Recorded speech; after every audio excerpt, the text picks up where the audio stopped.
Yeah. The will of God for your life is that you live eternally with Him and you experience the strength and the width and the depth of His love for you for all eternity. The will of God for your life is that you not perish, but that you live eternally, so that He can love you with every ounce of His being for the rest of all days. And you don't have to work for that. No, it's a gift. Free gift. It's a gift. It's a gift. That's the will of God. It's real simple.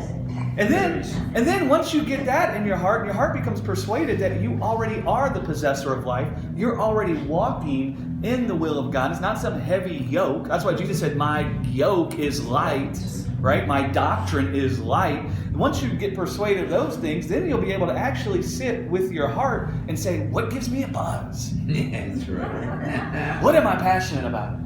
What do I love to do? Man, it may be fishing. It may be working with your hands. It may be football, basketball, track. It may be creating art. It could be any of those things, man. Yeah. That's a passion, not a purpose. I need to preach a message about that. The difference between your passion and your purpose. We don't need to confuse the two. Right. We don't need to confuse the two. There's things that I'm passionate about that have come forth out of my union with God in His life.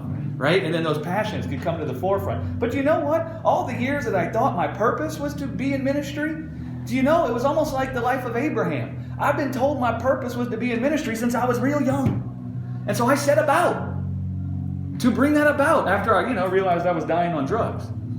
I went to Bible college. I did all those things. For all those years, I never did any ministry. And then finally when I said, I guess I'm not going to be doing any ministry.